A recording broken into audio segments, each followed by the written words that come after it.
So let's just start with what is dopamine and how would you describe its role in the brain? Dopamine is a chemical that our brain makes. It's essential for movement. It's also essential for motivation, reward, and pleasure. It's also the key molecule involved in the process of getting addicted. Things that are addictive release more dopamine in the brain's reward pathway than things that are not. And the driver for addiction ultimately becomes not the pleasure that we get from the substance, but actually the physiologic drive to not be in pain.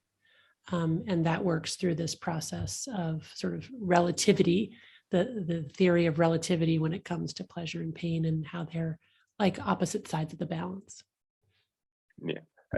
So do people get more pleasure out of the drive to do something, the anticipation to do something than the actual experience itself? Or does the experience itself also produce dopamine?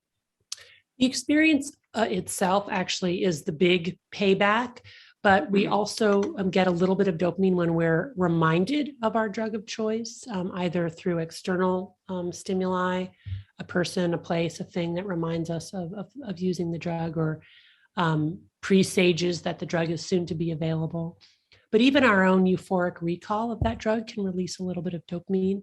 But whether it's dopamine that's released in anticipation of the drug, or dopamine that's released when we actually get the drug, the key piece is that after dopamine levels increase in response to that, they quickly decrease, not to baseline levels, but actually below baseline levels into a dopamine deficit state. And that is what drives craving and also the incredible amount of work that people are willing to put toward getting their drug of choice, even when they're no longer feeling good.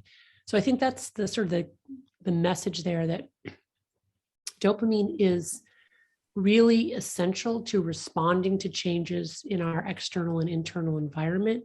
It's very sensitive to intoxicants and cues that are pleasurable, but it can also be triggered by novelty, things that are new, and even aversive stimuli that our brains want us to pay attention to because they're potentially life-threatening.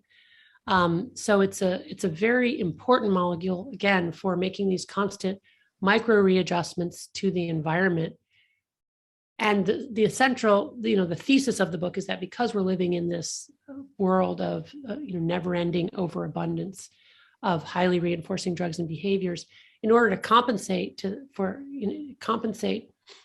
the constant bombardment of dopamine, we essentially have gone into this chronic dopamine deficit state, both individually and collectively, such that there's more anxiety, more depression, more bodily pain, because we have too much dopamine.